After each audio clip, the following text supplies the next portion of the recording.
जी, आप सभी का स्वागत है मेरे YouTube चैनल पे। तो आज का अपना टॉपिक है फ्रैक्शन, जिसको हिंदी में भिन्न संख्याएं भी बोल देते हैं। ठीक है जी। तो ये आपने अपने स्कूल की छोटी क्लासों से स्टार्ट हो जाता है, 5th 6th से स्टार्ट हो जाता है और ये हर एक कम्पिटिटिव एग्जाम में भी लगभग आता है। ठीक है जी। तो मैं आपको फ्रैक्शन बिल्कुल बेसिक टू बिल्कुल जीरो से लेके जो इसका कम्पिटिटिव एग्जाम तक का जो आता है वो सारा करवाऊंगा। ठीक है जी। तो फ्रैक्शन भिन्न संख्याएं क्या होती हैं? अगर आपने संख्याएं देखी होंगी, जैसे कहीं लिखी है 2/3, ठीक है, 2/3, 4/7, 5/8, ऐसे कोई भी संख्या लिखी हुई है। ठीक है। तो ये सारी क्या है? भिन्न संख्याएं। मतलब फ्रैक्शन संख्याएं वो होती हैं, फ्रैक्शन नंबर वो होते हैं, भिन्न संख्याएं वो होती हैं जो P/Q की फॉर्म में हो। मतलब जिनमें एक ऊपर क्या हो, न्यूमिरेटर हो, और नीचे क्या हो, डिनोमिनेटर हो। क्या हो? डिनोमिनेटर हो। मतलब ऊपर क्या हो? अंश हो, और नीचे क्या हो? हर हो। ठीक है जी। और इसमें एक शर्त होती है, P/Q की फॉर्म में तो होनी चाहिए, लेकिन इसमें एक शर्त होती है, Q नॉट इक्वल टू 0 होगा। ये क्या होता है? अगर कोई भी संख्या है, जैसे ज्यादातर बच्चों को ये नहीं पता कि 1/0 या 0/1, अगर मैं इन दोनों की वैल्यू पूछूं तो क्या होती है, बताओ आप। ठीक है।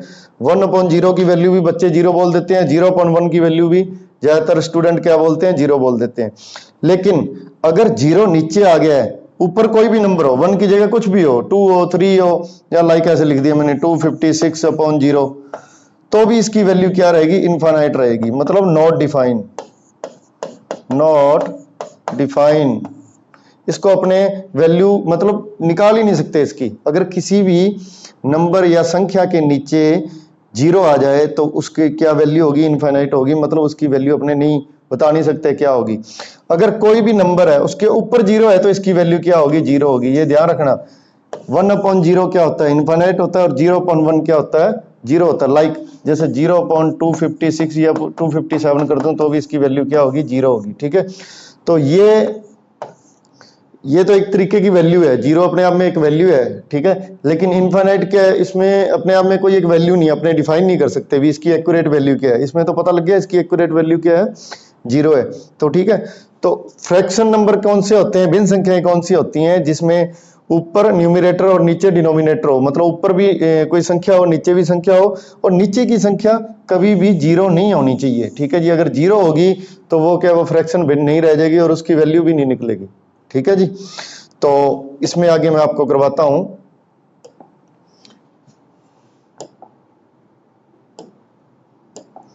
लाइक देखो, फ्रैक्शन आगे कितने तरह के होते हैं? ठीक है। भिन्न संख्या कितने तरीके की होती हैं? ये प्रॉपर फ्रैक्शन, जिसको हिंदी में बोल देते हैं उचित भिन्न। प्रॉपर फ्रैक्शन को क्या बोलते हैं? उचित भिन्न। ठीक है जी। तो मैंने अभी आपको क्या बताया, फ्रैक्शन क्या होती है? P/Q की फॉर्म में होती है। लाइक जैसे 2/3 आ गया। ठीक है। तो इसमें क्या है, अब 2/3 भी हो सकता है, और मैं कहूं 4/3 भी हो सकता है। ठीक है। इसमें देखो, ये न्यूमिरेटर है, ये डिनोमिनेटर है। इसको अंश बोल देते हैं, इसको हर बोल देते हैं। अगर ये छोटा है इससे, जैसे n/d की वैल्यू 1 से कम हो, 1 से कम का मतलब ये छोटा होना चाहिए। न्यूमिरेटर क्या होना चाहिए? छोटा होना चाहिए। न्यूमिरेटर क्या होना चाहिए? छोटा होना चाहिए डिनोमिनेटर से। मतलब अंश क्या है? अंश छोटा होगा हर से। तो अगर अंश की वैल्यू, न्यूमिरेटर की वैल्यू छोटी है, डिनोमिनेटर की बड़ी है, तो नेचुरल सी बात है n/d की वैल्यू क्या आएगी? 1 से कम ही आएगी। ठीक है। तो ऐसी भिन्नों को क्या बोलते हैं? उचित भिन्न बोलते हैं, या अपने प्रॉपर फ्रैक्शन बोल देते हैं, प्रॉपर फ्रैक्शन बोलते हैं। ठीक है जी। जैसे ये सारी एग्जांपल दिए हुए हैं। 2/3, इसमें देखो न्यूमिरेटर छोटा है, डिनोमिनेटर बड़ा है, मतलब अंश छोटा है, हर बड़ा है। ये भी देखो 5/8, 17/23 और 147/148। इन सभी में क्या है? ये ऊपर वाले अंश, जिसको अपने न्यूमिरेटर बोल देते हैं, ये छोटे हैं, और डिनोमिनेटर बड़े हैं। तो n/d करोगे, या P/Q कर, इसकी जगह अपने ऐसे भी लिख सकते हैं, P/Q की वैल्यू क्या होनी चाहिए? 1 से छोटी होनी चाहिए, या n/d की वैल्यू क्या होनी चाहिए? 1 से छोटी होनी चाहिए, ठीक है। तो ऐसे फ्रैक्शंस को क्या बोलते हैं, प्रॉपर फ्रैक्शंस बोलते हैं, ठीक है जी। हिंदी में इनको उचित भिन्न बोल देते हैं। अगर इसके उल्टा हो जाए, उल्टा मतलब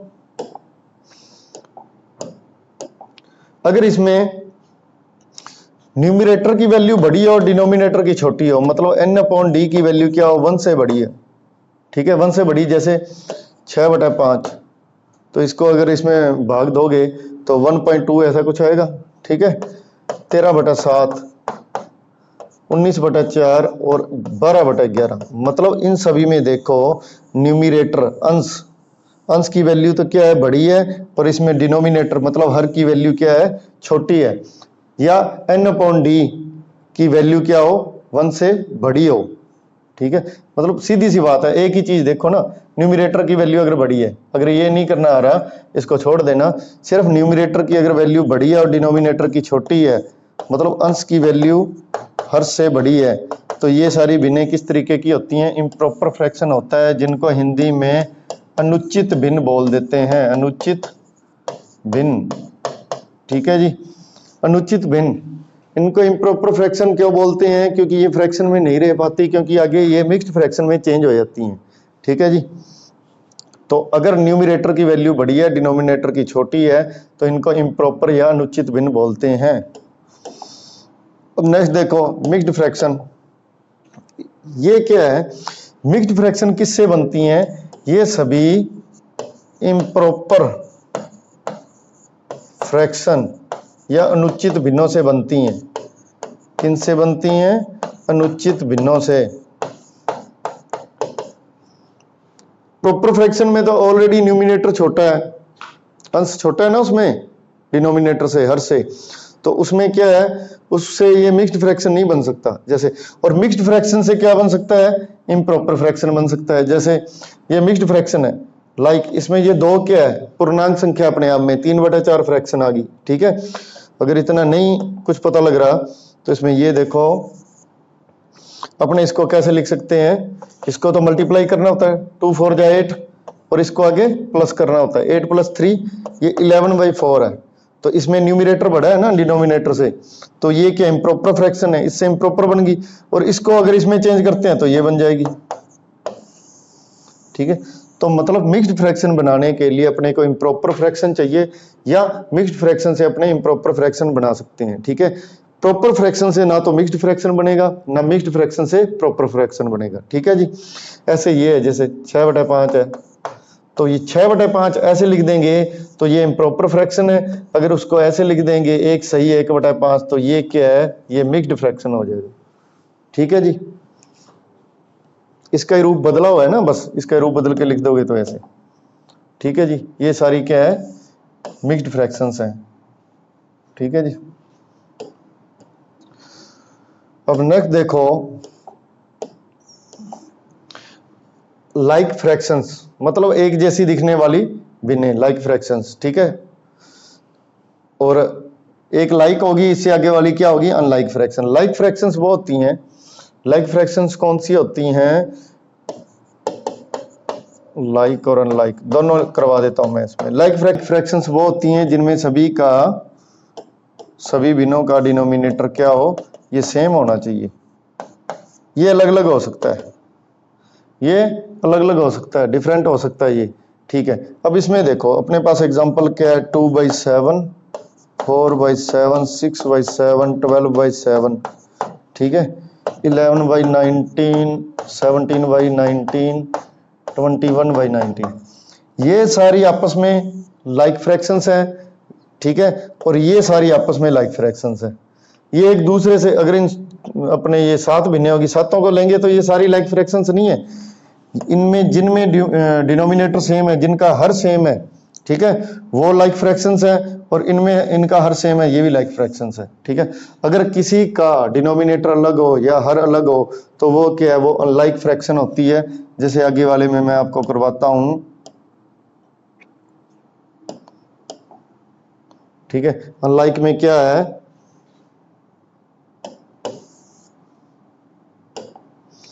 अनलाइक में देख लो, तो ये तो लाइक फ्रैक्शंस थे सारे। अनलाइक में क्या है, कुछ भी हो सकता है, इनमें डिनोमिनेटर सेम नहीं होगा,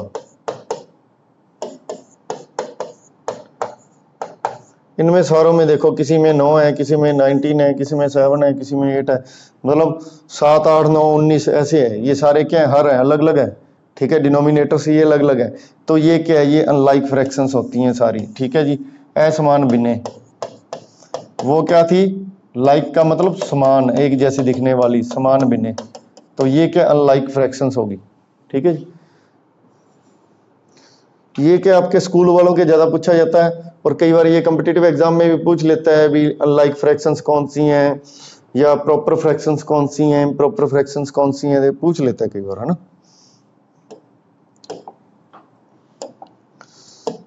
अब देखो नेक्स्ट क्या लिखा हुआ है, simplest form of the fraction, मतलब फ्रैक्शन की बिल्कुल सिंपलेस्ट फॉर्म क्या हो सकती है। जैसे ये मेरे पास क्या है फ्रैक्शन, 12/18, 12/8, 15/30, 2/4, 19/114,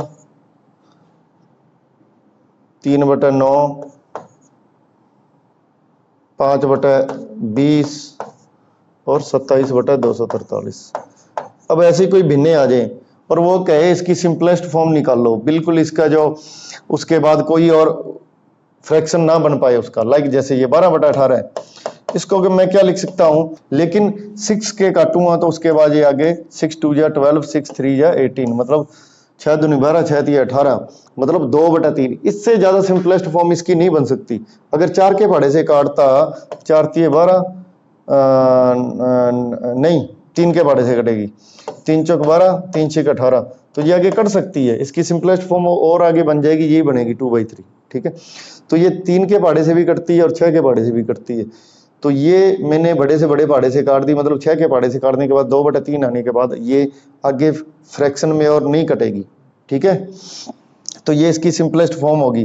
12/18 की क्या होगी, 2/3 होगी। ऐसे 15/30 की ये 5 के टेबल से भी काट सकते हो, ऊपर नीचे वाली संख्या है, लेकिन अगर मैं सीधा इसको 15 के टेबल से ही काट दूं, 15 1 जा 15, 15 2 जा 30, 1/2, तो इसकी सिंपलेस्ट फॉर्म क्या आ गई, 1/2।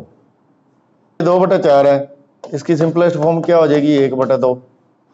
मतलब ऊपर और नीचे वाली संख्या को एक ही पहाड़े से काटना है, एक ही टेबल से काटना है, ठीक है जी। अब 19/114, ये 19 6 जा 114 होता है, ठीक है। 19 6 114 होता है, 1/6 इसकी सिंपलेस्ट फॉर्म आ गई। अब 3/9 है, इसको क्या कर सकते हैं, 1/3, ये इसकी सिंपलेस्ट, ये 1/4 और ये 27 नहीं में 243, 27 9 जा 243, ठीक है जी। तो ये इनकी सिंपलेस्ट फॉर्म है। कई बार ये पूछ लेता है भी इनकी सिंपलेस्ट फॉर्म निकालो, तो मतलब उसके बाद ये और किसी टेबल से नहीं करती, ठीक है जी।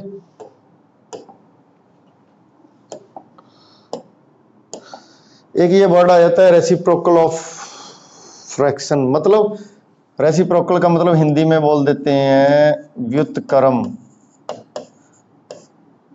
ये क्यों रेसिप्रोकल क्यों बता रहा हूं, क्योंकि ये कई बार ऐसे एग्जाम में आ जाता है, जैसे ये दिया हुआ है 2/3 को उसके रेसिप्रोकल से ऐड करके बताओ कि नई फ्रैक्शन कौन सी आएगी। तो मतलब पता लग गया अपने को इसका रेसिप्रोकल क्या होगा, इसका व्युत्क्रम क्या होगा, इसका उल्टा कर देंगे। अगर वो बोल रहे हैं भी क्वेश्चन में ऐड करके बताओ तो ऐड कर देंगे, अगर मल्टीप्लाई करेंगे किसी भी फ्रैक्शन को उसके रेसिप्रोकल से मल्टीप्लाई करेंगे तो वो क्या आएगा, 1 आएगा। 3 1 जा 3, 2 1 जा 2, मतलब हमेशा 1 ही आता है। अगर किसी भी फ्रैक्शन को उसके रेसिप्रोकल से अपने मल्टीप्लाई कर देंगे तो उसका क्या वैल्यू आएगी, 1 आएगी हमेशा, ठीक है। तो इसलिए मैंने यहाँ पे ये लिख दिया 2/3 का रेसिप्रोकल क्या होता है, 3/2, और 7/9 का रेसिप्रोकल क्या होता है, 9/7, ठीक है जी।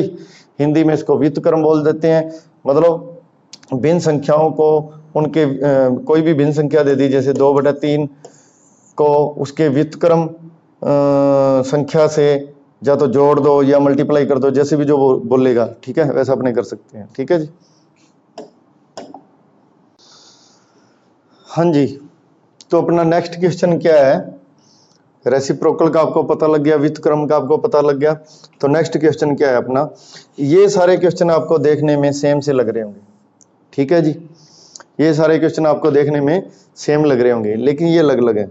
ये मैंने क्यों ऐसे क्वेश्चन लिखे हैं, जैसे पहला क्वेश्चन क्या है अपना, 1 + 3/4, दूसरा क्वेश्चन क्या है अपना 1 + 4/3। देखो अगर ऐसा क्वेश्चन है और उसमें क्या है न्यूमरेटर और डिनोमिनेटर, न्यूमरेटर क्या है छोटा है डिनोमिनेटर से, मतलब 3 छोटा है ना 4 से, अंक छोटा हो और हर बड़ा हो, तो ऐसे कोई भी नंबर आ जाए तो उसको सीधा अपने मिक्स्ड फ्रैक्शन में ऐसे लिख सकते हैं, एक सही 3/4। जैसे एक एग्जांपल और दूं, जैसे मैंने क्या लिख दिया 2 5/6, ठीक है, तो इसको मैं ये भी लिख सकता हूँ 2 + 5/6, या 2 + 5/6 को मैं ये लिख सकता हूँ, ये एक दूसरे से ऐसे, मतलब प्लस का साइन होना चाहिए, प्लस का साइन हो, और कोई भी नंबर ऐसे दिया हो 2 + 5/6 दिया हो तो उसको क्या लिख सकते हैं 2 5/6, ठीक है, 2 सही 5/6 सीधा लिख सकते हैं, 2 + 5/6 को अपने सीधा, ये प्लस का साइन होना चाहिए। जैसे मैं एक क्वेश्चन और लिख देता हूँ 3 + 3/4 ऐसे लिख दिया, तो इसको मैं मिक्स्ड फ्रैक्शन में सीधा लिख सकता हूँ 3 सही 3/4, ठीक है, लेकिन ये प्लस का साइन होना चाहिए यहाँ पे, ठीक है। तो और दूसरी बात क्या है, दूसरी शर्त क्या है, ये वाला नंबर इस वाले नंबर से छोटा होना चाहिए, न्यूमरेटर मतलब अंश छोटा होना चाहिए हर से। अगर देखो इसमें जैसे न्यूमरेटर बड़ा है और डिनोमिनेटर क्या है छोटा है, तो फिर अपने इसको सीधा ऐसे नहीं लिख सकते, ऐसे नहीं लिख सकते, तो ये मिक्स्ड फ्रैक्शन में गलत हो गया। तो फिर अपने कैसे लिखेंगे 1 + 4/3 को अपने कैसे, 1 को तो 1 ही लिखो, इसको तो ऐसे लिखो जैसे, ठीक है, और 4/3 को क्या लिख सकते हैं 1/3, एक सही 1/3 ऐसे लिख सकते हैं ना। तो इस 1 को इस 1 से जोड़ दो, 2 सही 1/3, ये सही तरीका है इसको मिक्स्ड फ्रैक्शन में लिखने का, ठीक है जी। अगर न्यूमरेटर बड़ा है डिनोमिनेटर छोटा है तो कोई ऐसे सीधा नहीं लिख सकते, ठीक है। अगर 1 की जगह यहाँ 2 होता तो यहाँ पे 2 कर दो, यहाँ पे 3 कर दो, बस, ठीक है, कोई भी नंबर होता, ठीक है। अब मैंने 1 वाले क्यों लिए हैं, एक इनमें 1 वालों में एक चीज और सिखाना चाहता हूं तुम्हें, अगर किसी भी नंबर को, किसी भी फ्रैक्शन को 1 से ऐड करना है,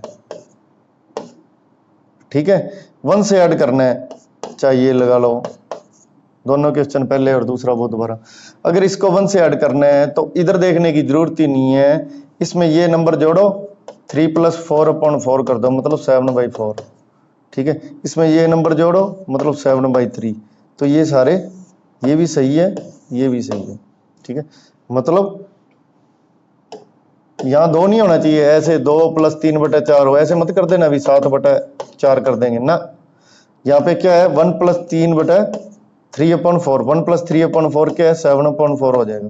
जैसे कोई भी नंबर ले लो, जैसे 1 + 11/19 लिख दिया मैंने, ठीक है, 19 और 11 कितने होते हैं 30/19, सीधा आंसर इसका, मतलब इसमें ये नंबर जोड़ दो फिर ये लिख दो,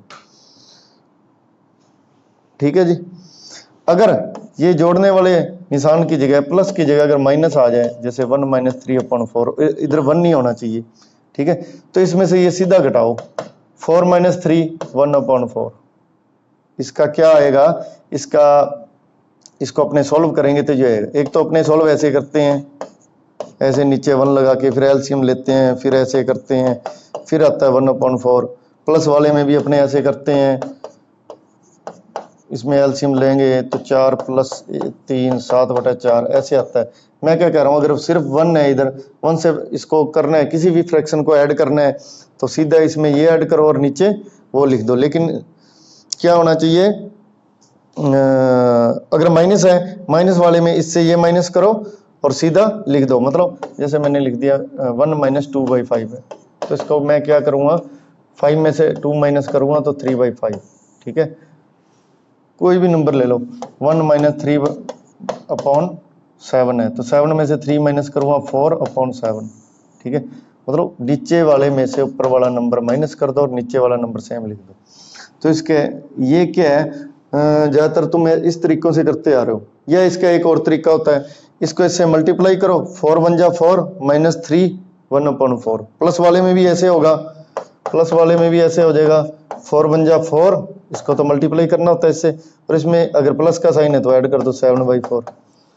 लेकिन ये मैं तरीका क्यों करवा रहा हूं, ये तरीका आगे कुछ ऐसे क्वेश्चन आएंगे जिसके लिए बड़े बड़े क्वेश्चन बहुत इजी तरीके से अपने हो जाएंगे। ठीक है जी, तो इसलिए मैं ये तरीका करा रहा हूँ कि इसमें 1 ले आए, 1 के साथ करें। तो आप कहोगे सर ये 1 प्रॉपर एग्जाम में आता ही नहीं है, ऐसा इतना इजी कौन देगा, लेकिन अपने इसको इस कंडीशन में ले आएंगे। कुछ ऐसे क्वेश्चन मैं आपको दिखाऊंगा, काफी बड़े बड़े क्वेश्चन आएंगे, तो उसमें ये लास्ट में ये बच जाएगा। 1 के साथ किसी को ऐड करना होगा या माइनस करना होगा, तो वो क्या बहुत ईजी हो जाएगा देखते ही।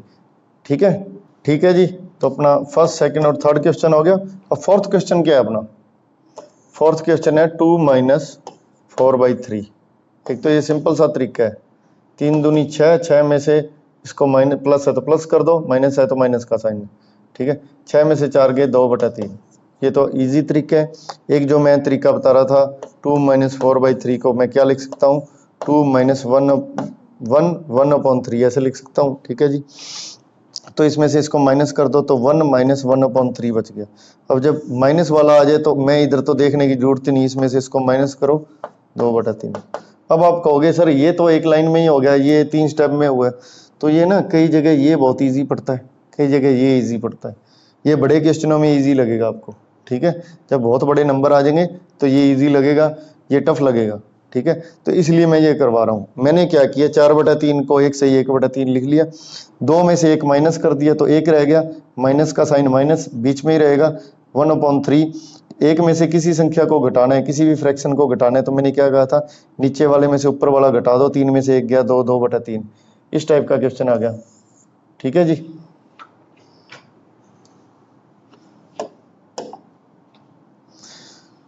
ठीक है जी। अगर मेरी वीडियो आपको अच्छी लगी हो तो प्लीज़ मेरी वीडियो को लाइक करें, मेरे चैनल को सब्सक्राइब करें, कमेंट जरूर करें। अगर कोई क्वेश्चन इससे रिलेटेड कुछ भी पूछना हो इस टॉपिक से रिलेटेड तो आप मुझे कमेंट बॉक्स में सेंड करें, मैं आपको इसका रिप्लाई जरूर करूँगा। ठीक है जी, थैंक यू।